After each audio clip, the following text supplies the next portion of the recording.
20 விழுக்காடு எம்பிசியில் வன்னியர்களுக்கு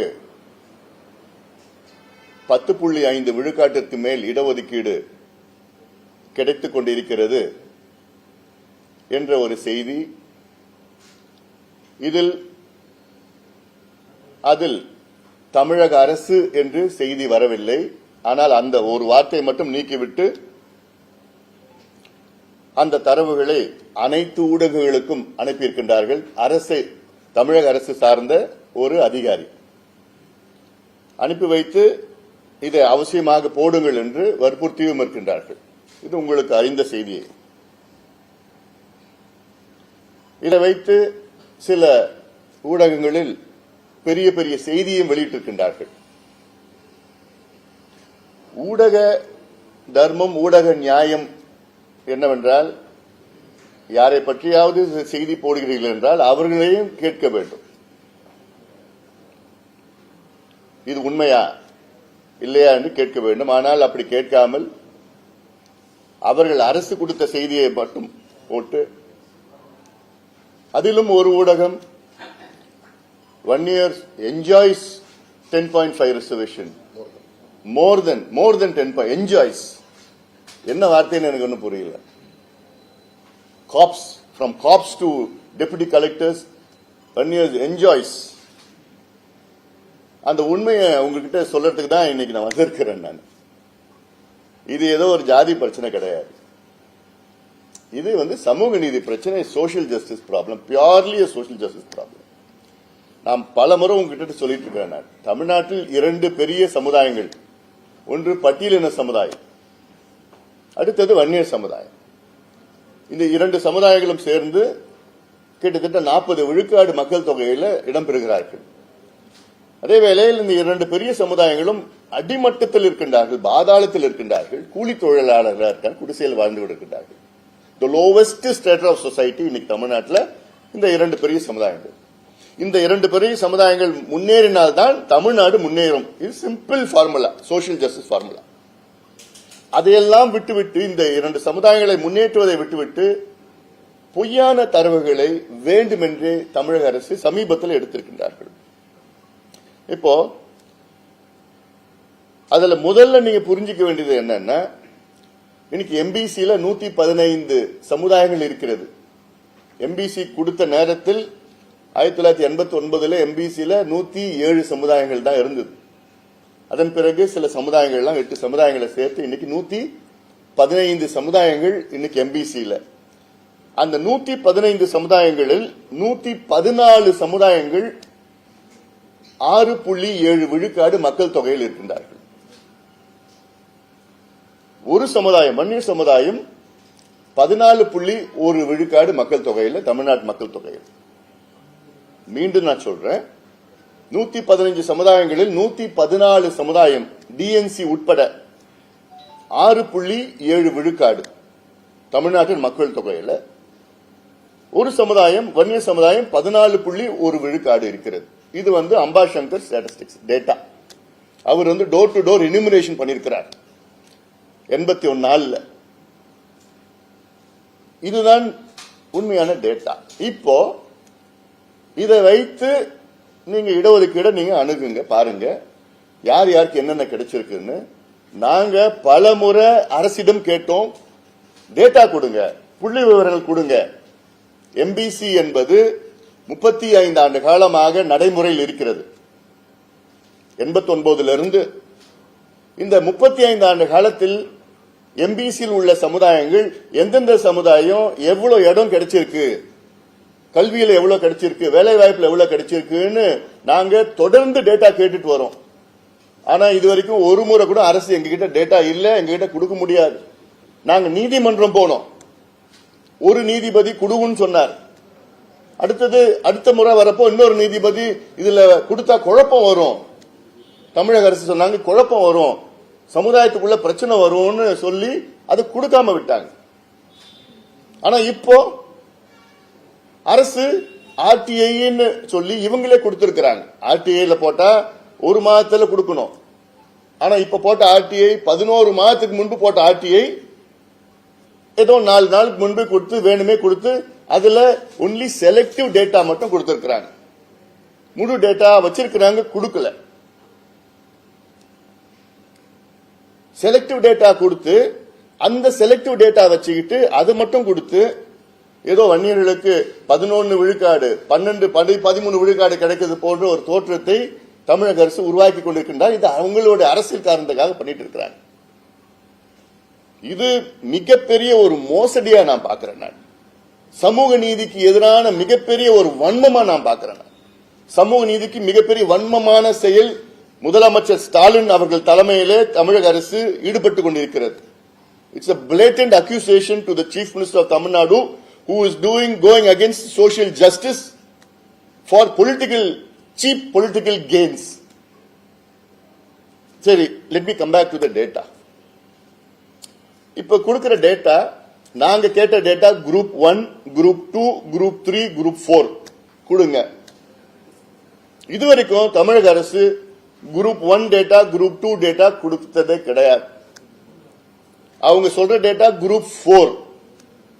குரூப் 4ல வன்னியர்கள் வந்து கான்ஸ்டபிள் லெவல்ல இவ்வளவு பேர் இருக்கிறாங்க, 12% கிடைச்சிருச்சு. அதையும் அந்த டேட்டாவும் என்ன, சில டேட்டா 2018 இருந்து கொடுக்கறாங்க, சில டேட்டா 10 ஆண்டுகள் டேட்டா கொடுக்கறாங்க, சில டேட்டா 5 ஆண்டுகள் கொடுக்கறாங்க. நாங்க கேட்கறது 20 ஆண்டுகள் கொடுங்க, 30 ஆண்டுகள் கொடுங்க. வன்னியர்கள் மட்டும் இல்ல, எல்லாத்துக்கும் கொடுங்க. 115 சமுதாயத்துக்கு டேட்டா கொடுங்க. ஏன் கேக்குறேன்னா, 115 சமுதாயத்துல 30 சமுதாயத்துக்கு எந்த வேலையும் கிடைக்கல. ஒரு வேலை கூட கிடைக்கல உங்களுக்கு. 30 சமுதாயம், முடி திருத்துகிறது சமுதாயம், யாருக்கும் வேலை கிடைக்கல. சலவை தொழிலாளர் சமுதாயம், யாருக்கும் வேலை கிடைக்கல. மலைக்கோரவர் சமுதாயம், யாருக்கும் வேலை கிடைக்கல. இது வெளிப்படுத்துங்க. நாங்க வன்னியர்கள் மட்டும் கேட்கல, எல்லாத்துக்கும் வெளிப்படுத்துங்க.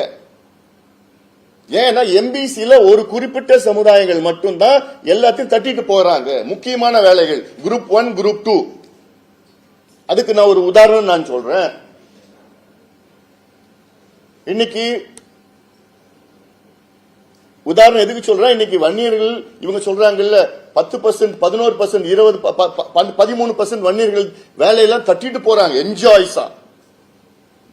இன்னைக்கு தமிழ்நாட்டில் 16 டிஜிபி இருக்காங்க, 23 ஏடிஜிபி இருக்கிறாங்க, 41 ஐஜி இருக்கிறாங்க, 29 டிஐஜி இருக்கிறாங்க. மொத்தம் 109 உயர் காவல்துறை அதிகாரிகள். இந்த 109 உயர் காவல்துறை அதிகாரிகள்ல எத்தனை வன்னியர்கள் இருக்காங்க தெரியுமா? ஒருத்தர் தான். ஐஜி லெவல்ல ஒருத்தர் இருக்காங்க. இதுதானே சமூக நீதி? இதுக்கா 21 பேர் செத்தாங்க, இதுக்கா 100 பேர் உயிரை கொடுத்தாங்க? டிஜிபி, ஏடிஜிபி, ஐஜி, டிஐஜி 109 பேர் தமிழ்நாட்டில், ஒருத்தர் தான் வன்னியர், ஒரு ஐஜி. அப்போ இதுல 10% வந்துருச்சா? எவ்வளவு வந்திருக்கு இதுல? 0.00000001%. தமிழ்நாட்டில் 53 துறைகள் இருக்கிறது, டிபார்ட்மெண்ட்ஸ் இருக்கு. இந்த 53 துறைகளில் கிட்டத்தட்ட 123 செக்ரட்டரி லெவல் போஸ்ட் இருக்குது தமிழ்நாட்டில். ஐஏஎஸ் கேடர்ல செக்ரட்டரி லெவல் போஸ்ட். அதுல எத்தனை வன்னியர்கள் தெரியுமா? ஒருத்தர் தான். அதுவும் ப்ரமோஷன்ல, டைரக்ட் கிடையாது. இதுல எவ்வளவு பிரதிநிதித்துவம் இருக்கு? இதுல 0.00000001. அப்போ 35 வருஷமா நடக்கிற இடஒதுக்கீட்டுல இன்னைக்கு நீங்க குரூப் 1, குரூப் 2ல அன்னைக்கு கிடைச்சிருந்ததுன்னா இன்னைக்கு அதுல எப்படியோ 10 பேர் 20 பேர்லாம் வந்திருக்கணும்ல.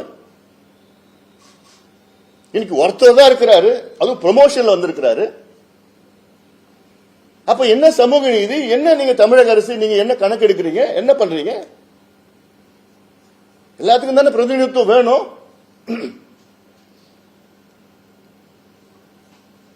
இத எங்களுக்கு இதுக்கு பதில் வேணும். எங்களுக்கு we want a white paper on MBC reservation right from 1989. 89 இருந்து எம்பிசி என்னைக்கு உருவாகுதோ 89 இருந்து எங்களுக்கு வெள்ள அறிக்கை கொடுங்க. எந்த சமுதாயத்திற்கு என்னென்ன வேலைகள் கிடைச்சிருக்கு, என்னென்ன படிப்பு கிடைச்சிருக்கு. இதுல ஒரு செய்தி அந்த பேப்பர்ல, டெபுட்டி கலெக்டர் தமிழ்நாட்டில் 530 பேர், அதுல 63 பேர் வன்னியர்கள். அந்த 63 பேர் வன்னியர்கள் 23 பேர் தான் தேர்வு செய்யப்பட்டவர்கள், டைரக்ட் ரெக்ரூட்மெண்ட். மீதி பேர்லாம் ப்ரமோஷன்ல வந்தவங்க. 40 பேர் ப்ரமோஷன்ல வந்தவங்க, ரெவென்யூ இன்ஸ்பெக்டர்ல இருந்து ப்ரமோஷன்ல வந்தவங்க. எல்லாத்தையும் சேர்த்துட்டு 63 பேர். இது பார்த்தா 11%. என்னையா அநியாயம்? அதெல்லாம் என்ன அநியாயம்? தமிழ்நாட்டு இந்தியா சுதந்திரம் கிடைச்சி கிட்டத்தட்ட இன்னைக்கு 78 வருஷம் ஆயிடுச்சு. தமிழ்நாட்டில் பொறுத்த வரைக்கும் எங்களுக்கு 76 ஆண்டுகளுக்கு பிறகு, அதாவது 2 ஆண்டுகளுக்கு முன்பு தான் தமிழ்நாட்டில் முதல் முறையா ஒரு 1 இயர் கேண்டிடேட் டைரக்ட் IAS கிடைச்சிருக்கு. எந்த நிலையில் இருக்கு இந்த சமுதாயம்? After 76 years of independence, there was the first 1 year candidate who had got a direct placement in IAS in Tamil Nadu. 76 ஆண்டுகளுக்கு பிறகு கிடைக்குது. அப்போ இது என்ன சமூக நீதி நடக்குது? இப்போ இதுல யாரு கிடைச்சிருக்குது? என்ன கிடைச்சிருக்குது? இத முதலமைச்சர் அவர்கள் சமூக நீதி கிடைக்க, ஏன்னா அவருடைய பொறுப்பு இது அவருடைய பொறுப்பு. இது மாதிரி பொய் பிரச்சாரம் எல்லாம் நிறுத்துங்க முதலமைச்சர் அவர்களே. நீங்களும் உங்க அமைச்சர்களும் சேர்ந்து இந்த பொய் பிரச்சாரத்தை நிறுத்துங்க முதல்ல. இது என்ன பொறுத்த வாயில் நிறைய வார்த்தைகள் வருது, கோபமா இருக்கிறோம். இந்த கேடுகிட்ட செயலெல்லாம் நிறுத்துங்க, எல்லாம் வேண்டாம். உங்க அப்பா எப்படி இருந்தாரு? கலைஞருக்கு உண்மையான சமூக நீதி மேல அக்கறை உள்ளவர். அதனால்தான் ஒவ்வொரு முறையும் அவர் அணுகிறப்போ இது செய்யணும் இது செய்யணும் சொல்லி செஞ்சுட்டார். ஆனா நீங்க அரசியல் காரணத்துக்காக இது போன்ற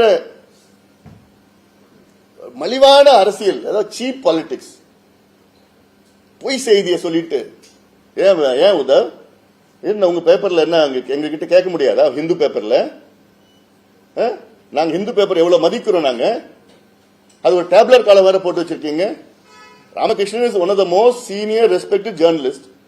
ஒரு ஆர்டிகல் போன்றீங்கன்னா எங்கிட்ட கேட்கணும்ல, எங்கிட்ட ஒப்பீனியன் கேட்கலாம்ல. பாலு நம்பர் வச்சிருக்கீங்கல்ல, அதுல என்ன ஒரு காலத்துல 2018 பத்தி அது மட்டும் தான் போட்டு வச்சிருக்கீங்க. குரூப் 4ல போட்டு வச்சிருக்கீங்க. அது இது MBBS எவ்வளோ என்ன 10 வருஷத்துக்கு போட வேண்டியதானே? இல்ல அது தெளிவா பண்ணலாம் இல்ல, அது கேட்கலாம் இல்ல, டீட்டா கேட்கலாம் இல்ல. அவங்க கொடுத்த டேட்டா கொடுத்தா அப்படியே போட்டுடுவீங்களா? கேட்க மாட்டீங்களா?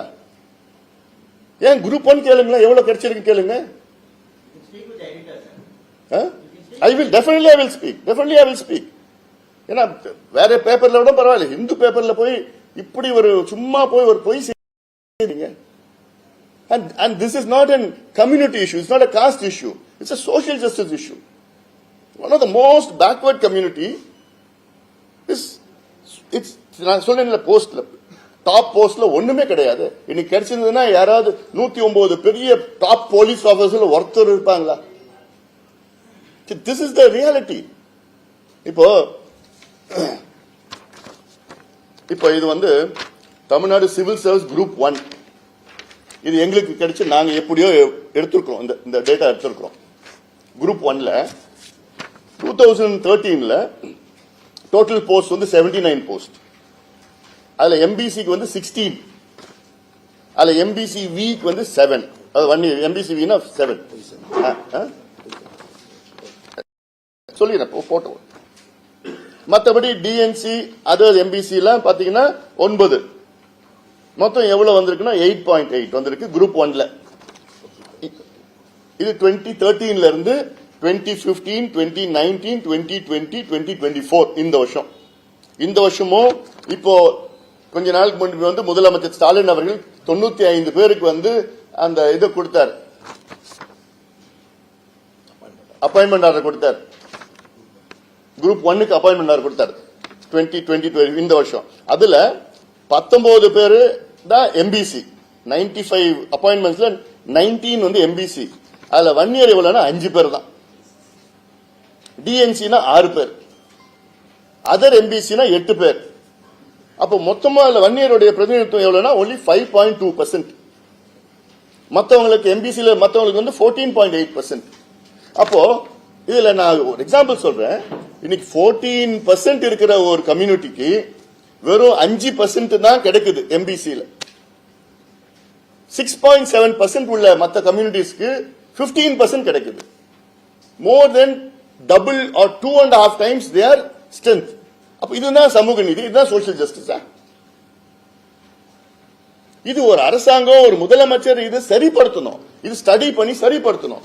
இன்னொன்னு பாத்தீங்கன்னா, ஒரு 5 நாட்களுக்கு முன்பு தான் backward class commission, Tamil Nadu backward class கமிஷனுக்கு வந்து 1 வருஷம் எக்ஸ்டென்ஷன் கொடுக்கறாங்க தமிழ்நாடு அரசு.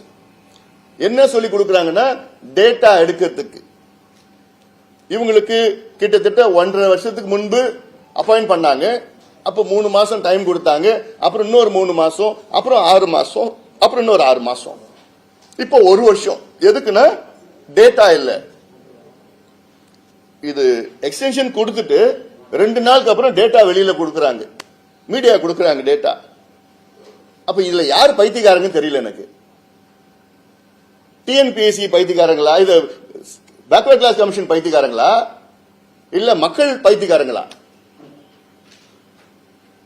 நீ ஒரு பக்கம் எக்ஸ்டென்ஷன் கொடுக்குறீங்க, 1 வருஷம் டேட்டா கலெக்ட் பண்ணுன்னு, 2 நாள்ல டேட்டா நீங்க வெளியிடுறீங்க, அது செலக்டட் டேட்டா வெளியிடுறீங்க. அப்ப என்னதான் நாடகம் நடிக்கிறீங்க? என்ன நாடகம் இதுல? எதுக்கு நாடகம்? இந்த நாடகம் என்ன டிராமா இது?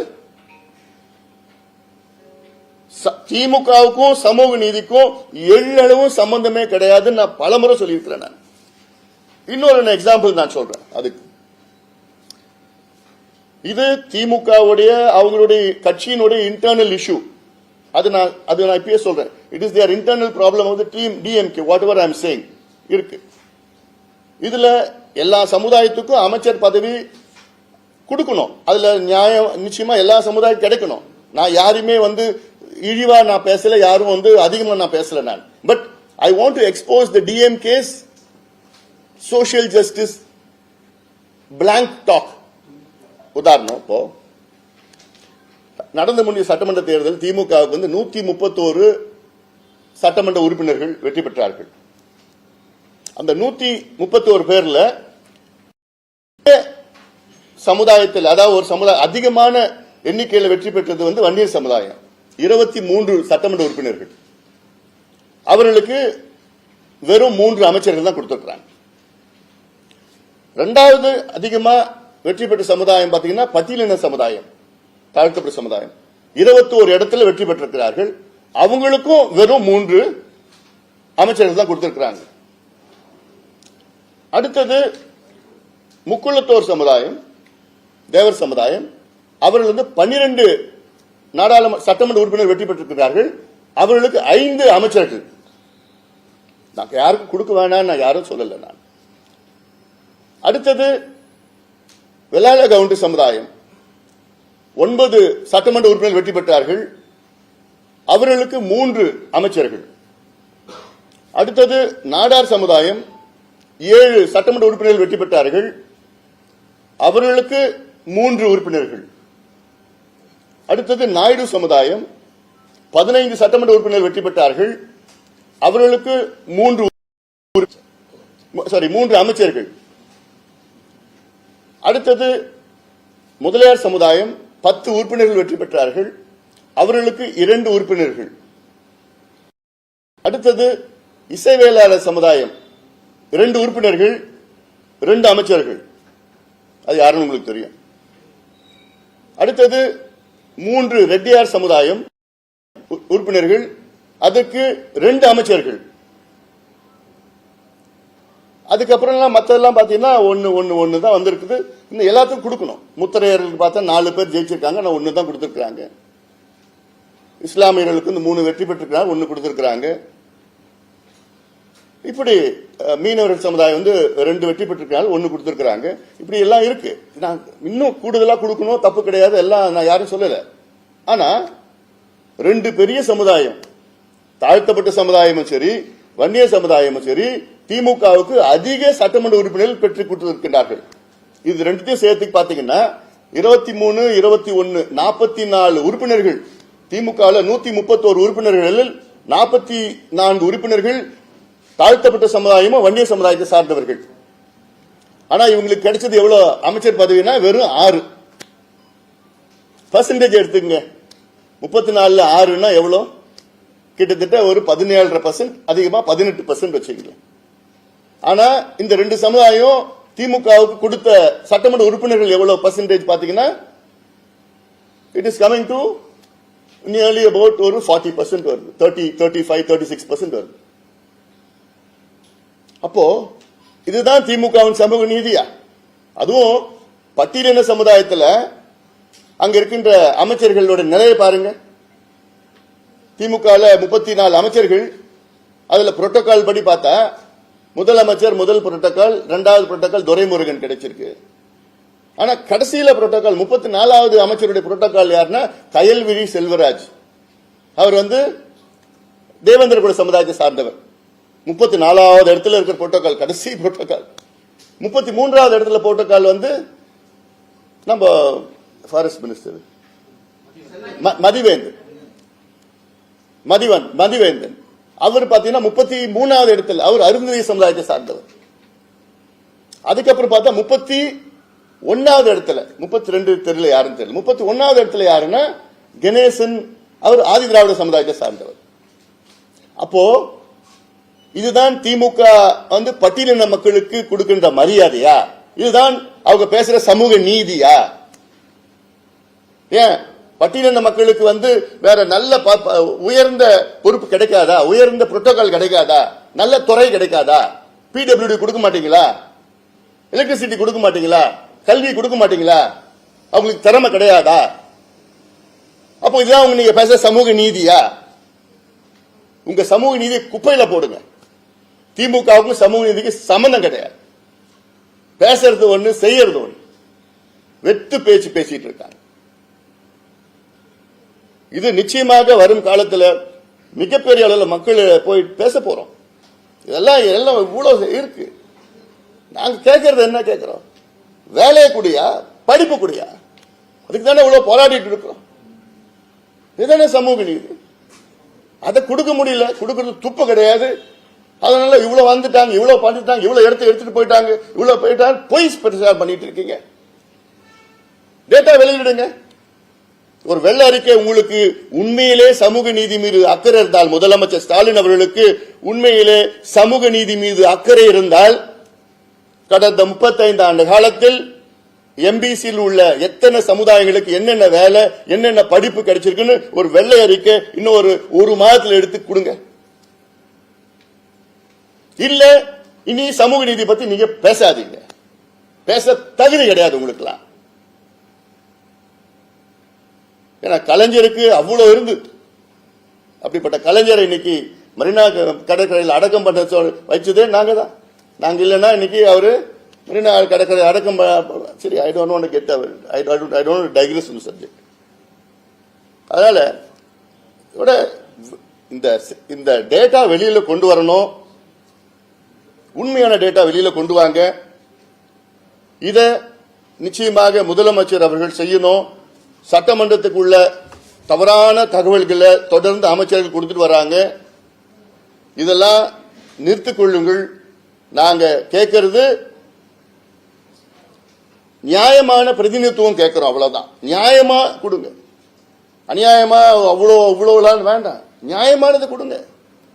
அது வன்னிய சமுதாயத்துக்கோ இருந்தாலும் சரி, தாழ்த்தப்பட்ட சமுதாயத்துக்கு இருந்தாலும் சரி, அது முத்திரைய சமுதாயத்துக்கு இருந்தாலும் சரி, சலவை தொழிலாளருக்கு இருந்தாலும் சரி, முடி திருத்துகிற சமுதாயத்தில் இருந்தாலும் சரி, மீனவ சமுதாயத்தில் இருந்தாலும் சரி, மலைக்கோரர் சமுதாயத்தில் இருந்தாலும் சரி, இந்த சமுதாயங்கள் எல்லாம் முன்னேற விடுங்கள், முன்னேற்றம் அடைய வேண்டும்.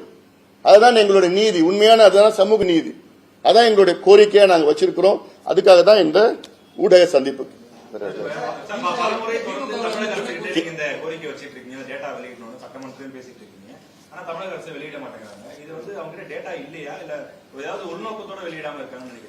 இப்ப டேட்டா வச்சிட்டு தான் அவங்க உள்நோக்கத்தோடு தான் நாங்கள் செயல்படுறாங்க. ஏன்னா நாங்க முதலமைச்சர் ஸ்டாலின் அவர்களை கிட்டத்தட்ட 2 ஆண்டு காலத்தில் எங்க மருத்துவர் ஐயா 3 முறை சந்திச்சாரு. இந்த பிரச்சனைக்காக மட்டும் நான் ஒரு 3 முறை, ஜி.கே. மணி அவர்களும் பாலு அவர்களும் கிட்டத்தட்ட ஒரு 4-5 முறை அதிகாரிகளையும் அமைச்சர்களையும் மட்டும் இல்ல 50 முறைக்கு மேல அமைச்சர்கள் அதிகாரிகள் பேக்வர்ட் கிளாஸ் கமிஷன்ல சந்திச்சு எல்லாம் ஒவ்வொரு முறையும் அவங்க சொல்றது டேட்டா இல்ல டேட்டா நாங்க சேகரிச்சுட்டு இருக்கிறோம். அப்போ ஆர்டிஐல போட்டு டேட்டா நீங்க வெளியில கொடுக்க முடியுது. அப்போ ஏன் ஒரு பேக்வர்ட் கிளாஸ் கமிஷன் டேட்டா கேட்கறப்போ ஏன் கொடுக்க முடியல? Backward class commission is a constitutional body. அப்போ நீங்க உண்மையிலேயே உங்களுக்கு அக்கறை இருந்ததுன்னா டேட்டா எல்லாம் கலெக்ட் பண்ணி நீங்க ஜஸ்டிஃபை பண்ணி நீங்க கொடுக்கறதுல அது வேற. நீங்க ரெசர்வேஷன் கொடுக்குறீங்களோ கொடுக்கறது அது வேற. பட் அட்லீஸ்ட் டேட்டா வச்சு நீங்க எல்லாமே சேர்ந்து கலெக்ட் பண்ணி குரூப் 1, குரூப் 2, குரூப் 3, குரூப் 4 இது கடந்த 20 ஆண்டுகள் எடுங்க. செலக்டடா 2 வருஷத்துக்கு முன்னாடி எடுக்கிறீங்க. ஏன்னா சில ஆண்டுகள் 8% கிடைக்கும், கல்வியில சொல்றேன் நான். சில ஆண்டுகள் 11% கிடைக்கும். ஆனா இதுல 8-11க்கு வித்தியாசம் இல்லை. ஏன் 14% 1 இயர் பாப்புலேஷன் இருக்கு. 14% 1 இயர் பாப்புலேஷன் இது அம்பாசங்கர் ரிப்போர்ட். அவர் டோர் டு டோர் எனுமரேஷன் பண்ணியிருக்கிறார். அந்த ரிப்போர்ட் படி 14% 1 இயர் பாப்புலேஷன்ல இவங்க 10 கொடுத்துட்டு 11 கொடுத்துட்டு 12 கொடுத்து என்ன நியாயம் இருக்கு பாருங்க. இன்னொன்னு 6.7 விழுக்காடு வச்சிருக்கிற பாப்புலேஷன் மத்தவங்கலாம் அவங்களுக்கு 15 கிடைக்குது. அப்போ என்ன சமூக நீதி இதுல இருக்கு? அப்போ இதுதானே நீங்க எடுத்து கலெக்ட் பண்ணி நீங்க கொலேட் பண்ணி பண்ணணும். ஜாதி வாரிய கணக்கெடுப்பு நடத்தும் சொன்னா அதுவும் பண்ண முடியாது, எங்களுக்கு அதிகாரம் இல்லைன்னு அதுவும் சொல்றீங்க. அப்ப என்னதான் அதிகாரம் உங்களுக்கு இருக்கு? பீகார்ல நிதிஷ்குமார் பண்றாரு, செய்யறாரு, செஞ்சு முடிச்சிட்டாரு. பீகார்ல நாங்க கேட்கறது சென்சஸ் கேட்கல, நாங்க கேட்கறது சர்வே பண்ணுங்க, காஸ்ட் சர்வே பண்ணுங்க. அந்த Indian statistics act 2008 caste survey. Census பண்ணீங்கன்னா வெறும் தலையை தான் கணக்கெடுப்பாங்க. எத்தனை பேர் இருக்கிறாங்க, மீனவர்கள் எத்தனை பேர் இருக்காங்கன்னு கணக்கெடுப்பாங்க. தவிர அந்த சென்சஸ் சர்வேல தான் மீனவர்கள் எத்தனை பேர், அந்த மீனவர்களில் எத்தனை பேர் ஆண் பெண் இருக்கிறாங்க, அதுல எத்தனை பேர் படிச்சிருக்கிறாங்க, எத்தனை பேருக்கு வீடு வீட்டுல கழிப்பறைகள் இருக்கு, எத்தனை பேர் பைக் வச்சிருக்கிறாங்க, போட் இருக்குது, பட்டதாரிகள் எத்தனை பேர், அரசு வேலையில் எத்தனை பேர், அவங்களுக்கு எவ்வளவு சம்பளம் இருக்கு, இதெல்லாம் எடுக்கிறது தான் சர்வே. இந்த சர்வே எடுத்து தான் மீனவர்களுக்கு இல்லையா சரி இவங்களுக்கு எக்ஸ்ட்ரா இப்ப சுப்ரீம் கோர்ட் சொன்னாங்கல்ல உள் ஒதுக்கீடு கொடுக்கலான்னு, தடை இல்லைன்னு கொடுங்க.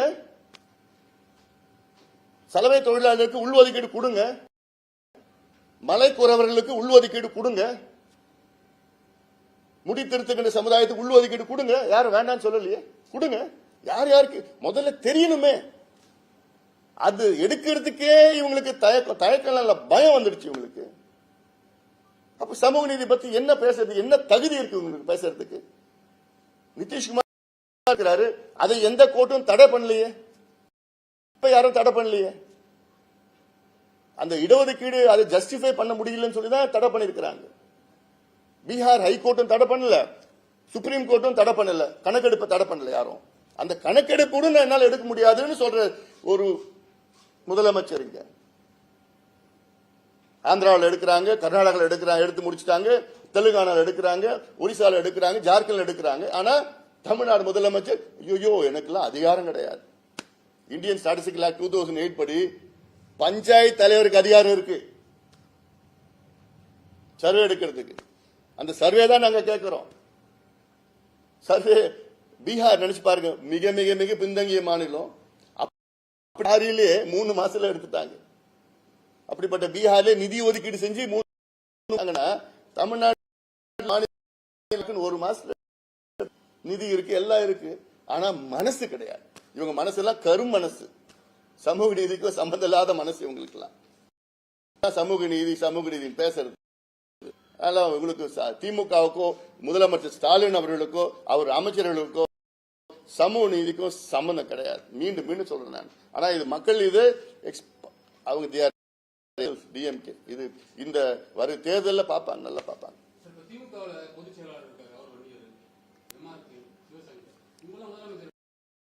அதுதான் நிச்சயமா செய்யணும். இப்ப நான் சொன்ன 23 சட்டமன்ற உறுப்பினர்கள் இருக்காங்க திமுகவில்.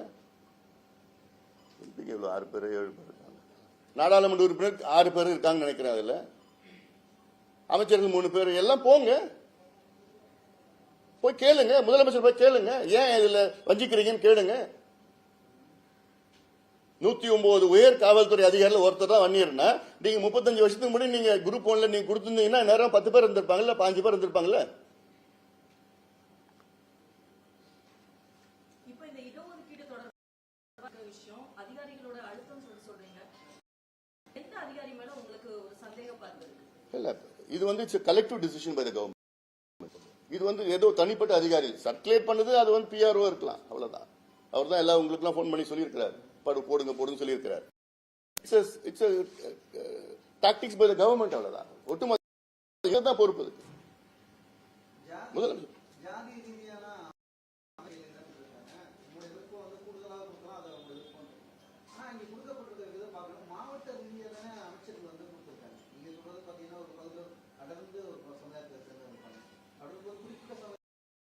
இல்ல, நான் சொல்லியிருக்கேன், மீண்டி எல்லா சமுதாயத்துக்கும் பிரதிநிதித்துவம் வேண்டும், எல்லாருக்கும் கொடுங்க.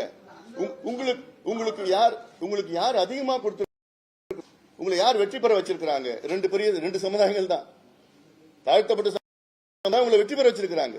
இந்த 2 சமுதாயத்தை சார்ந்த 44 உறுப்பினர்கள் கொடுத்திருக்காங்க. 131ல 43 கொடுத்திருக்காங்க. இந்த 2 பெரிய சமுதாயம் நீங்க ஆட்சிக்கு வந்திருக்க மாட்டீங்க. அந்த 2 பெரிய சமுதாயத்தை நீங்க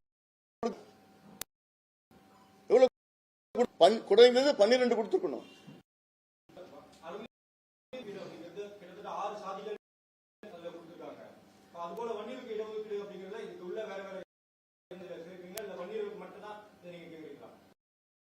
இதுல என்ன உட்பிரிவு இருக்குன்னு எனக்கு புரியல. இதுல அவங்களுக்கு வந்து சில உட்பிரிவு, இன்னொன்னு எங்களுக்கு வந்து நாங்க கோரிக்கை அப்போ நாங்க வச்ச கோரிக்கை நாடு கொடுக்கணும், பார்த்து அழுத்தம் கொடுத்து அருந்ததி வன்னியர்கள் சேர்ந்து ஐயா நடத்தினார். அதுல விழுக்காடு அருந்ததிகள் கோரிக்கை வைத்து அதன் பிறகு கலைஞர் அவர்களை பல முறை பார்த்து வலியுறுத்தி மணி தலைமையில் வச்சு போட்டு அவசியம் கொடுக்க போராட்டம் பண்ணுவாருன்னு சொன்னாரு சொல்லிட்டு மணிகிட்ட ஐயாட்ட போராட்டம் பண்ண வேண்டாம்னு சொல்லுங்க, நான் நிச்சயமா நான் கொடுக்கிறேன்னு சொல்லி கொடுத்தார். அதுதான் அதோடைய வரலாறு.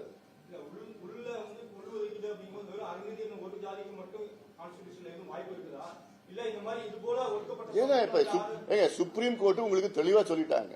சுப்ரீம் கோர்ட் யாருக்கு வேணா உள் ஒதுக்கீடு கொடுக்கலாம், கம்யூனிட்டி கொடுக்கலாம், இல்ல குரூப் ஆஃப் கொடுக்கலாம், டிபெண்டிங் ஆன் தி ஸ்டேட்ஸ். இதுக்கு முடிந்து மத்திய அரசு தான் பண்ணணும், national backward class national SC commission பரிந்துரை பண்ணலாம், அதெல்லாம் தேவையில்லைன்னு சுப்ரீம் கோர்ட் தெளிவா சொல்லிட்டாங்க. மாநில அரசு அதிகாரம் இருக்கு, மாநில அரசு உள்ள கிளாசிஃபை பண்ணலாம், எல்லா அதிகாரமும் எப்படி வேணா பண்ணலாம், சிங்கிள் கம்யூனிட்டி கொடுக்கலாம், குரூப் ஆஃப் கம்யூனிட்டிஸ் கொடுக்கலாம், எல்லாம் பண்ணலாம். அந்த அதிகாரம் மாநில அரசுக்கு இருக்குன்னு சுப்ரீம் கோர்ட் சொல்லிட்டாங்க. கான்ஸ்டிடியூஷன் 7 ஜட்ஜ் பெஞ்ச் அது.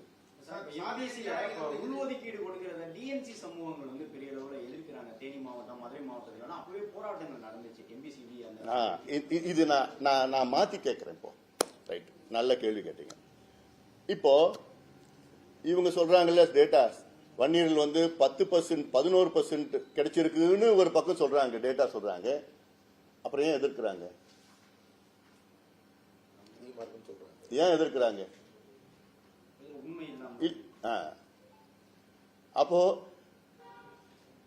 எதிர்க்கிறாங்கன்னா இவங்க வந்து அதிகமா 10% எதிர்க்கிறாங்க. இவங்க விட்டுட்டு போக சொல்லலாம்ல. நாங்க கேட்கறது 10 தானே கேட்கிறோம். 10% ஆகோ அவங்களுக்கு 12% 13% கிடைக்குது அப்படின்னு இவங்க சொல்றது, நாங்க கேட்கறது 10 தானே கேட்கிறோம். நல்லதுதானே, அவங்களுக்கு நல்லது தானே அது. மீதி இருக்கிற 9.5% அவங்களுக்கு கிடைக்கும்ல, அப்புறம் ஏன் எதிர்க்கணும்?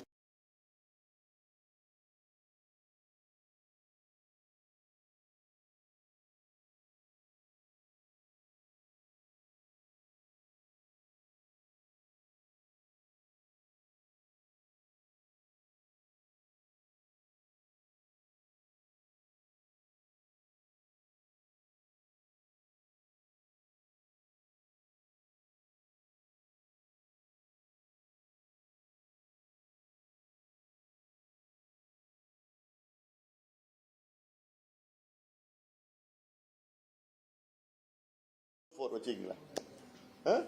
3.44% தான் டிஎன்சி உடைய பாப்புலேஷன் தமிழ்நாட்டில். ரைட் ஃப்ரம் 30 வருஷம் 20 வருஷம் 10 வருஷத்துக்கு முன்னாடி வந்த டேட்டா எல்லாம் இருக்கு அதில். ஆனா அவங்களுக்கு அவங்க பாப்புலேஷனோட 2.5 மடங்கு அதிகமா இடம் வாங்கிட்டு இருக்காங்க. வன்னிய சமூகம் பட்டியல் சமூகம் இவங்க 2 பேரும் தான் அதிகபட்ச அரசியல் உருவாகுதுன்னு சொல்லிட்டு இப்ப நீங்க ஒரு விஷயம் சொன்னீங்க. அதாவது தேர்ந்தெடுப்பு சார்ந்த இருக்கட்டும் சாதிய ரீதி தான் நடக்குது. நம்ம மாற்ற வேண்டியது முதல்ல வந்து இதுல வந்து தனி அந்த பொது இது இல்லாம ஒரு வேட்பாளர் அரசியல்வாதிகளோட கடமை. காலகாலமா சாதி ரீதியா மக்களை பிரிச்சு இதனை மேலும் சமூகம் என்ற வார்த்தையை ஏன் நம்ம சாதியை பயன்படுத்தக்கூடாது? சாதியை பயன்படுத்தினா சாதி என்பது அழுக்குன்னு சொல்லிட்டு இது மூலமா ஒரு மாற்றம் வரலாம் இல்லைங்க? நிச்சயமா. ஏதாவது எங்க நோக்கமே வந்து சாதியை வந்து ஒழிக்கணும். இதுதான் எங்க கட்சி தொடக்கத்தில் வரைக்கும் கட்சியினோட கொள்கை. எப்படி நீங்க ஒழிப்பீங்க? ஏன்னா காலங்காலமா இது வந்து 500-600 ஆண்டு காலமாக சாதியை இன்னைக்கு சமூக அநீதிகள்லாம் நடந்துட்டு வரும். இன்னைக்கு வரைக்கும் நடந்துட்டு வருது. இதுல எங்களோட நோக்கமே அதுதான். எப்படி நீங்க அழிப்பீங்க? எப்படி இருக்கிற வேலை வாய்ப்பு கொடுங்க, படிக்க வச்சு முன்னே ஆட்டோமேட்டிக்கா ஒழிஞ்சிடும். திமுக கிட்ட கேளுங்க, அண்ணா திமுக கிட்ட கேளுங்க. ஏன் வந்து அதிகமா சாதி இருக்கிற இடத்துல அவங்க தான் எம்எல்ஏ, ஏன் அந்த அவங்க தான் அமைச்சர்கள் அந்த மாவட்டத்தில் ஏன் கொடுக்குறாங்க? திமுக கிட்ட கேளுங்க. பேசுறது ஒண்ணு, செய்யறது ஒண்ணு.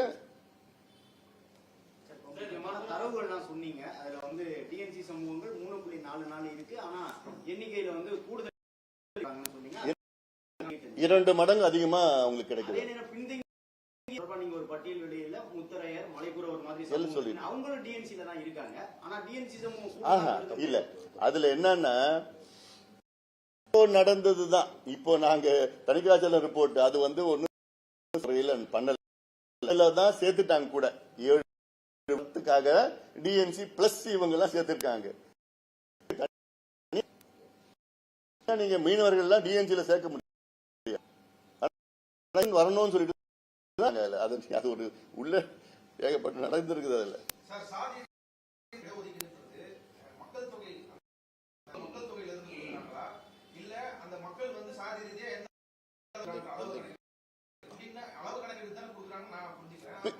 பின்தங்கிய நிலை. ஏதாவது நீதிமன்றத்தில் என்ன கேட்கிறாங்கன்னா ரெண்டுமே சோசியல் பேக்வர்ட்னஸ் கேட்கறாங்க பிளஸ் பாப்புலேஷன் ரெண்டுமே எக்ஸ்ட்ராபுலேட் பண்ணணும். இன்அடிக்குவசினா என்ன? நீங்க முதல்ல பாப்புலேஷன் எடுங்க, எவ்வளவு இருக்கிறாங்கன்னு, எவ்வளவு சோசியல் சமூக பின்தங்கிய நிலையில் இருக்கிறாங்க ஜஸ்டிஃபை பண்ணி நீங்க கொடுங்கன்னு தான் சொல்றாங்க. உள்ளி பாப்புலேஷன் வச்சு கொடுக்க முடியாது. பீகார்ல அதனாலதான் ஒரு பாப்புலேஷன் வச்சு இன்க்ரீஸ் பண்ணாங்க இந்த இடஒதுக்கீடு. அதனாலதான் அதை ஸ்டே பண்ணிருக்காங்க. அதுல இன்அடிக்குவசி வந்து சரியான முறையில் கணக்கு பண்ண அது வந்து ப்ரொபோர்ஷனல் ரெப்ரசன்டேஷன் கிடையாது. ப்ரொபோர்ஷனல் ரெப்ரசன்டேஷன் கிடையாது. அதுல இருக்கிற இவ்வளவு இருக்கணும் பிளஸ் இன்அடிக்குவசி இருக்கும். ரெண்டுமே பேக்வர்ட்னஸ் இருந்தா ரெண்டும் சேர்த்து பண்ணணும்.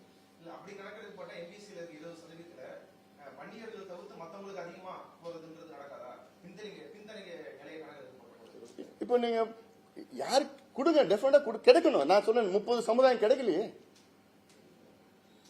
கொடுங்க. யாரும் வேண்டாம்னு சொல்லு, யாருக்குமே கொடுக்க கூடாதுன்னு நாங்க இது வரைக்கும் சொன்னதே கிடையாது. 115 சமுதாயத்துல 114 சமுதாயம் ஒரு துரும்பு கூட கிள்ளி போட்டது கிடையாது. ஒரு கை கூட அசைச்சு கிடையாது போராட்டத்தில். ஒரு கேஸ் கூட அவங்க மேல விழல. அதெல்லாம் வேற. கேஸ் வாங்கினது, அடிபட்டது, ஜெயிலுக்கு போனது, சேர்த்தது, இறந்து எல்லாமே ஒரு சமுதாயம் தான். ஆனா கேட்கறது வந்து நிச்சயமா எல்லாத்துக்கும் கொடுங்க. அதுல இன்னும் கிடைக்காதவங்களுக்கு கொடுங்க. அப்ப எப்படி நீங்க கொடுப்பீங்க தெரியணும் இல்ல முதல்ல உங்களுக்கு. அது தெரியறதுக்கே இவங்க வந்து அது ஏதோ ஒண்ணு ரகசியம் மாதிரி, ஏதோ ஒன்று பரம ரகசியம் மாதிரி அது மூடி வரைச்சி பண்ணிட்டு இருக்குது தானே நான் கேட்கிறேன். வெளிப்படுத்துங்க. ஆர்டிஐல உங்களுக்காக வெளியில சொல்றீங்க, முழுமையா டேட்டா நீங்க வெளியில கொண்டு வாங்க.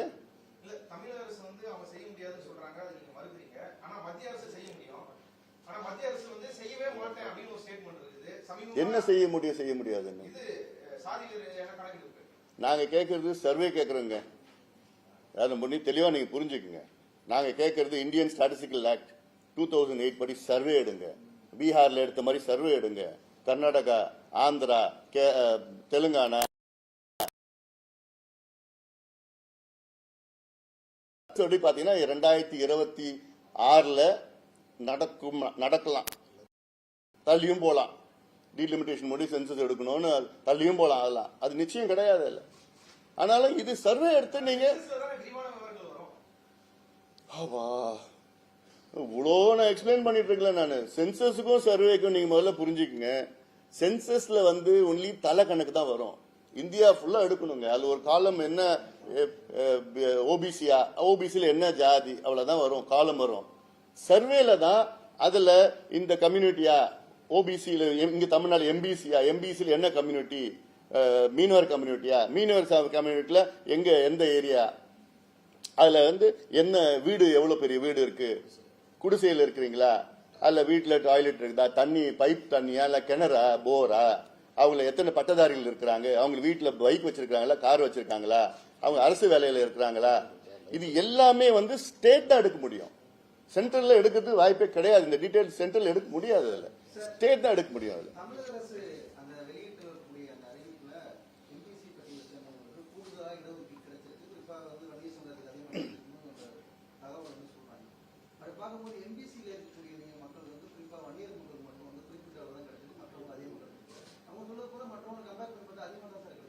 யாரு கிடைச்சிருக்கு?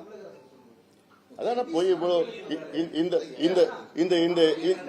இந்த சந்திப்பே அதுக்கு தானே சொல்றேன். பொய், அதாவது இந்த சந்திப்பே வந்து அப்பட்டமா பொய் சொல்றாங்கன்னு தான் இந்த சந்திப்பை நான் சொல்றேன். இப்ப ஸ்டாட்டிஸ்டிக்ஸ் சொல்லிட்டு இருக்கிறேன்.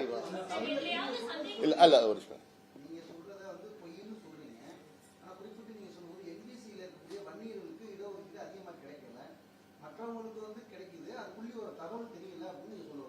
இல்லைங்க.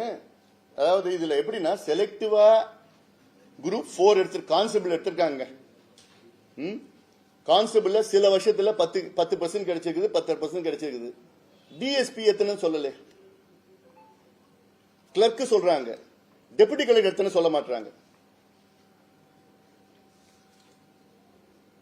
டிஸ்ட்ரிக்ட் ஜட்ஜ் எத்தனை சொல்ல மாட்டாங்க, அசிஸ்டன்ட் கமிஷனர் இதுல சொல்ல மாட்டாங்க, ஹெச்ஆர்என்சி எல்லாம் சொல்ல மாட்டாங்க, அதெல்லாம் சொல்ல மாட்டாங்க. அதனால நான் சொல்றேன், இப்போ அதுல இல்லாதனாலதான் இன்னைக்கு வந்து 109 உயர் காவல்துறை போலீஸ் ஆபீசர்ல ஒண்ணுதான் இருக்கிறாங்க. ஐஜி லெவல்ல தமிழ்நாட்டில் மொத்தம் 14% மக்கள் தொகையில ஒரு ஐஜி லெவல் ஆபீசர் தான் இருக்குன்னா இது எவ்வளவு சமூக அநீதி. இது என்னம்மா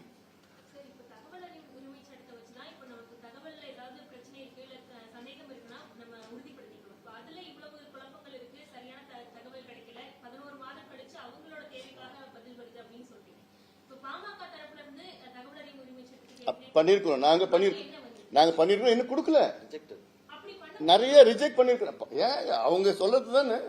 இப்போ அவங்க இல்ல, அதாவது என்னன்னா எங்களுக்கு தகவல் இல்லைன்னு சொல்லி கொடுக்குறாங்க, அவ்வளவுதான். என்ன சொல்றாங்க, எங்களுக்கு தகவல் இல்ல, வரல, இல்ல சேகரிச்சிருக்கிறோம், அவ்வளவுதான் வருது, ரிப்ளை வருது. எங்களுக்கு ஐயாவே கேஸ் போட்டாரு ஹைகோர்ட்ல.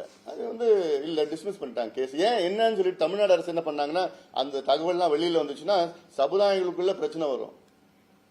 இதுதான் தமிழக அரசு வாதம் பண்ணாங்க ஹைகோர்ட்ல. கண்டிப்பா நம்பகமான தகவல் தான் தருவாங்கன்னு நம்புறோம். ஆனாலும் கூட அவங்க என்ன சொல்லியிருக்காங்கன்னா, அந்த டிஎன்பிஎஸ்சி தேர்ச்சியில 2010 இருந்து 22க்குள்ள தேர்ச்சி பெற்றவர்கள் 19.5% வந்து வன்னியர்னு சொல்லியிருக்காங்க. மொத்தமே 20% தான்.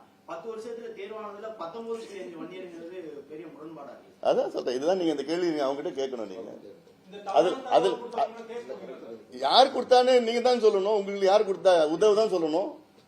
இந்து ஆபீஸ்க்கு யாரு இந்த செய்தி கொடுத்தான்னு சொல்லணும். உதவு சொன்னா நான் கேஸ் போட்டுலாம் அவங்க மேல. இல்ல இன்னொன்னு கூட அதுலயே நீங்க இன்னொரு காலம் பண்ணுங்க. மொத்தம் இருக்கிறது 17 இடங்களுக்கு வந்து செலக்ட் பண்ணிருக்காங்க. அந்த 17ல வந்து எம்பிசி வந்து 7ன்னு போட்டிருக்காங்க. அதுலயே இருக்கு 7 பேர் எம்பிசின்னு. எப்படி 17ல வந்து எம்பிசி மொத்தம் எப்படி 7 வரும்? 20க்கு மேல போகும்ல. அதுலயே தப்பு இல்ல அப்ப சொல்றது. அப்போ இது எல்லாமே குக்ட் அப் ஃபேக்ட்ஸ் தானே பண்ணிட்டு இருக்காங்க. அதுல போகணும் இல்ல. நாங்க நாங்க வந்து இது வந்து இவங்க கொடுப்பாங்க. ஒவ்வொரு முறையும் வந்து முதலமைச்சர் வந்து இது வந்து நாங்க கணக்கெடுக்கிறோம் பண்றோம், டேட்டா வச்சு நாங்க ஜஸ்டிஃபை பண்றோம் ஒவ்வொரு முறையும் சொல்லியே கிட்டத்தட்ட 2 ஆண்டு காலம் நாங்க அமைதியா சரி பண்ணுவாங்கன்னு அந்த ஒரு சட்டசபையிலே சொல்லியிருக்காரு முதலமைச்சர். சட்டசபையிலே 2023 சொல்லியிருக்கிறார் நிச்சயமா நாங்க செய்வோம்னு. அந்த நம்பிக்கையில தான் இவ்வளவு நாள் இருந்துட்டோம். இப்ப வந்து நிச்சயமா ஏமாத்திருக்காங்க, உறுதியா ஏமாத்திருக்காங்க. ஆனா நிச்சயமா இதுல வந்து விளைவுகளை சந்திப்பாங்க. ஜாதிவாரி கணக்கெடுப்புல இப்ப திமுகவோட வாதம் என்ன அப்படின்னா, இப்ப நம்மளுக்கு ஒரு மாநில கணக்கெடுப்பு நீங்க சொன்ன மாதிரியே வந்து சர்வே எடுத்தாங்க அப்படின்னா பீகார் மாதிரியே சுப்ரீம் கோர்ட் வந்து ஸ்டே பண்ணி வச்சிரும், அதை இம்ப்ளிமெண்ட் பண்ண விட மாட்டாங்கன்னு சொல்லி ஆர்.எஸ். பாரதி மாதிரியான தலைவர்கள் சொல்றாங்க. இது வந்து சுப்ரீம் கோர்ட் போனா தாங்காது. சோ வந்து இப்ப ஒன்னே ஒண்ணு நீங்க புரிஞ்சுக்கணும், பீகார்ல வந்து சர்வே இன்னும் யாரும் ஸ்டே பண்ணல. சர்வே வந்து யாரும் ஸ்டே பண்ணல. பீகாருடைய ஹைகோர்ட்டும் சரி இந்தியாவுடைய சுப்ரீம் கோர்ட்டும் பீகார் எடுத்த சர்வே வந்து ஸ்டே பண்ணல. பண்ணல. அதை வைத்து சர்வே வைத்து அவங்க வந்து ரிசர்வேஷன் வந்து 60 ல இருந்து 75 இன்க்ரீஸ் பண்ணியிருக்காங்க. அது வந்து அவங்க சொல்ற காரணம் வந்து இது வந்து ப்ரொபோர்ஷனல் ரெப்ரசன்டேஷன் கிடையாது ரிசர்வேஷன், இது வந்து இன்அடிக்வசியும் ரெண்டுமே சேர்த்து தான் நீங்க பண்ணணும். அந்த காரணத்துக்காக தான் ஸ்டே பண்ணிருக்காங்க. இப்போ அது வந்து சுப்ரீம் கோர்ட் போயிருக்கு. சுப்ரீம் கோர்ட்ல வந்து நாங்க we will hear it larger hearing in September சொல்லிருக்காங்க. அவ்வளவுதான். அதனால யாருமே வந்து சர்வே ஸ்டே பண்ணவே இல்லை. இங்க சர்வே கூட நடக்கிறதுக்கு பயப்படுறாங்க. அது இல்லாம இன்னொன்னு முக்கியமானது என்னன்னா, தமிழ்நாட்டில் 69 விழுக்காடு இடஒதுக்கீடுக்கு நீ ஆபத்து வந்திருக்கு. இது நான் திருப்பி தினம் நான் சொல்லிட்டு வரேன் முதலமைச்சர் கிட்ட. முதலமைச்சர் இது கண்டுக்கிற மாதிரி எனக்கு தெரியல. ஏன்னா 2007 வழக்கு போட்டாங்க. அந்த வழக்கு 1993 வழக்கு போட்டாங்க. மண்டல் கமிஷன் வந்ததுக்கு அப்புறம் இந்திரா சாணி கேஸ் வந்து 50% தான் இருக்கணும்னு சொன்னதுக்கு அப்புறம் உடனே 93 வழக்கு போட்டாங்க. 94 அந்த வழக்கு பிறகுதான் அன்றைய முதலமைச்சர் ஜெயலலிதா அம்மையார் வந்து அந்த நமக்கு தமிழ்நாட்டில் கிடைக்கிற 69 விழுக்காடு இடஒதுக்கீடு வந்து 9வது அட்டவணையில் 9th ஷெட்யூல்ல வந்து ப்ரொடெக்ஷன் கொடுத்திருக்காங்க. நம்ம தமிழ்நாடு சட்டத்துக்கு அந்த அங்க ப்ரொடெக்ஷன் இருக்கு. அதன் பிறகு இந்த கேஸ் வந்து 2007 தான் வந்தது. 2007 வந்து 2010 தீர்ப்பு கொடுக்குறாங்க. அப்போ சுப்ரீம் கோர்ட் சீஃப் ஜஸ்டிஸ் கொடுக்குற தீர்ப்பு என்னன்னா, இன்னைக்கு நாங்க 69 விழுக்காடு இடஒதுக்கீடு நாங்க ஒத்துக்கிறோம், அலோ பண்றோம், ப்ரொவைடட் 1 வருஷத்துக்குள்ள நீங்க டேட்டா எடுத்து நீங்க ஜஸ்டிஃபை பண்ணணும். 2010 சொல்றாங்க. 2011 அதுக்கப்புறம் கலைஞர் ஆட்சியில நாங்க 10 ஐயா கலைஞர் போய் பாக்குறாரு. இது சுப்ரீம் கோர்ட் இதில் ஜட்ஜ்மெண்ட்லாம் சொல்றாரு, நிச்சயமா நான் பண்றேன்னு கலைஞர் உதவி கொடுக்குறேன், நான் பண்ணல. 2011 ஜெயலலிதா அம்மையார் வராங்க. அப்போ வந்து ஜனார்தன் கமிஷன்ல போயிட்டு ஏதோ ஒரு ஃபேக்ட் டேட்டா எல்லாம் சொல்லிக்கலி 69% ரிசர்வேஷன்ல 75% வந்து எஸ்சி எஸ்டி எம்பிசி ஓபிசி எல்லாம் இருக்கிறாங்கன்னு சொல்லிட்டு ஏதோ புள்ளி விவரத்தை கொடுக்குறாங்க. அது வந்து கோர்ட்ல வந்து அது வந்து ஜஸ்ட் ஒரு அக்செப்டன்ஸ்னா இல்ல அப்படியே பெண்டிங்ல வச்சிருக்காங்க. அப்புறம் 2016 ஒரு பையன் கேஸ் போடுறாரு. அப்புறம் திருப்பி 2021 இன்னொரு நபர் வந்து கேஸ் போடுறாரு சுப்ரீம் கோர்ட்ல. ஏன் 50% கேப் பண்ணக்கூடாதுன்னு சொல்லி கேஸ் போடுறாங்க.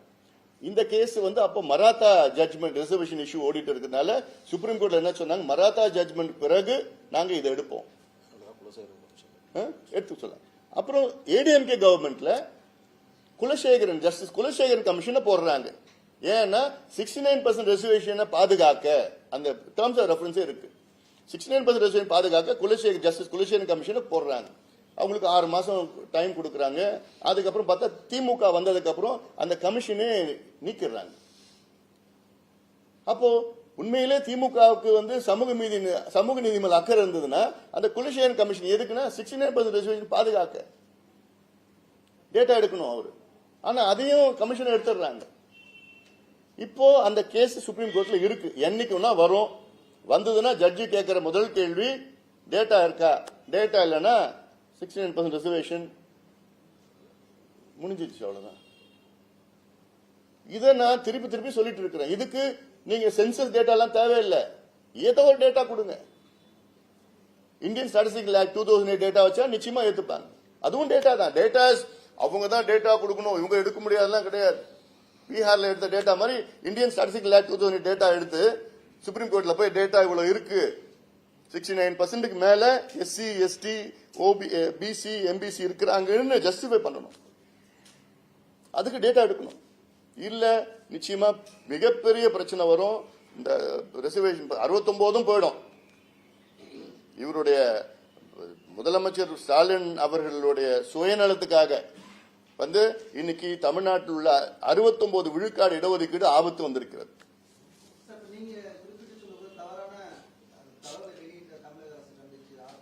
அதெல்லாம் நாங்க உட்கார்ந்து பேசிட்டு இருக்கிறோம். அது என்னென்ன செய்யணுமோ நிச்சயமா நாங்க சட்ட ரீதியிலும் போகணும், அரசியல் ரீதியும் நாங்க அனுப்புவோம். இடஒதுக்கீடு சாதி வாரி கணக்கெடுப்பு இந்த விஷயத்துல மத்திய அரசு ஒரு அணுகுமுறையும் மாநில அரசு ஒரு அணுகுமுறையும் சொல்றீங்க. இது எந்த நோக்கத்துல இருந்து என்ன அணுகுமுறை? தமிழக அரசு வந்து இப்படி விமர்சிக்கிறீங்க, மத்திய அரசாங்கம் வந்து சாதி வாரி கணக்கெடுப்பு நிச்சயமா நாங்க சொல்லியிருக்கு. நிச்சயமா நாங்க கேட்க போறோம். நாங்க உறுதியா நாங்க கேட்போம், கேட்டுட்டு இருக்கிறோம். இனியும் நாங்க கேட்க போறோம். மத்திய அரசு அதாவது 2026ல தான் வந்து சென்சஸ் எடுப்பாங்க. இல்ல பாலு சாரே வந்து கடைசியா அவர் கோர்ட்ல கொடுத்த பிரஸ் மீட்ல வந்து மத்திய அரசு நடத்த வாய்ப்பு இல்ல அப்படின்றது அவரே சொல்லிருக்காரு. வாய்ப்பு இன்னைக்கு வாய்ப்பு இல்லைங்க. ஏங்க இன்னைக்கு எனக்கு பசி எடுக்குதுங்க. இல்ல நாளைக்கு தான் உனக்கு சாப்பாடு போடுவேன்னு சொல்றது இல்ல. என்ன இருக்குது? இன்னைக்கு பசி எடுக்கு, இன்னைக்கு வேணும் எனக்கு சாப்பாடு. இல்ல நீ 3 நாள் வெயிட் பண்ணு, 3 நாளுக்கு அப்புறம் உனக்கு பிரியாணி என்ன போடுறேன்னு சொல்றதுல என்ன இருக்கு? இதே கார்டு வந்து மத்திய அரசு மேல இருக்கறனால நீங்க எதுமே இது வரைக்கும் மத்திய அரசு சம்பந்தமா யோசிக்கவே இல்லையே. யாரு உங்களுக்கு தெரியுமா என்ன நடக்குது? அதாவது இப்ப மட்டும் கிடையாது. நான் அமைச்சரா இருந்த நேரத்துல இருந்து இந்த கோரிக்கை வச்சிட்டு இருக்கிறோம். நான் அமைச்சரா இருந்த நேரத்தில் 135 நாடாளுமன்ற உறுப்பினர்களிருந்து கையெழுத்து வாங்கி அன்றைய அமைச்சர் உள்துறை அமைச்சர் சிவராஜ் பட்டேல போய் பார்த்து நீங்க உடனடியாக ஜாதிவாரி கணக்கெடுப்பு கூட சென்சஸ் கூட நடத்தணும்னு சொல்லிட்டு நாங்க கோரிக்கை வச்சோம். அப்புறம் ஒரு அங்க டெல்லியிலே ஒரு நேஷனல் கான்பரன்ஸ் வச்சோம், அழுத்தம் கொடுத்தோம். பார்லிமெண்ட்ல அழுத்தம் கொடுத்ததுக்கு பிறகுதான் அப்போ வந்து அன்னைக்கு அமைச்சர் பிரணாப் முகர்ஜி வந்து சொன்னார், பார்லிமெண்ட்ல சொன்னார், அடுத்த 2011 சென்சஸ்ல நிச்சயமா நாங்க கொண்டு வருவோம் சொன்னார். ஒண்ணு. அதுக்கப்புறம் 2011ல நாங்க அப்போ இல்ல, நாங்க ஆட்சியில் இல்ல. என்னப்பா என்ன அவசரம்? அவ்வளவு உணர்ச்சி படுறீங்க என்ன? அது நான் தான் உணர்ச்சி வசப்படணும். நீங்க மீடியா நீங்க அமைதியா கொஞ்சம் பதமா கேளுங்க. டென்ஷன். தண்ணி கொடுப்பா, தண்ணி கொடு. இல்ல தண்ணி கொடுப்பா, தண்ணி கொடுப்பா. இல்ல நிச்சயமா நாங்க எங்களுடைய தேர்தல் அறிக்கையில இருக்கு. நாங்க மோடி கிட்ட கேட்டு இருக்கிறோம், இனியும் கேட்க போறோம், நிச்சயமா செய்ய போறோம். திருப்தியாப்பா? இன்னும் திருப்தி தானே? ரைட். அதான் வெளியில அதாவது அறகுறையா, அதாவது கேஸ்ட் சென்சஸ் எடுக்கிறது வந்து ஹோம் மினிஸ்ட்ரி தான் எடுக்கணும்.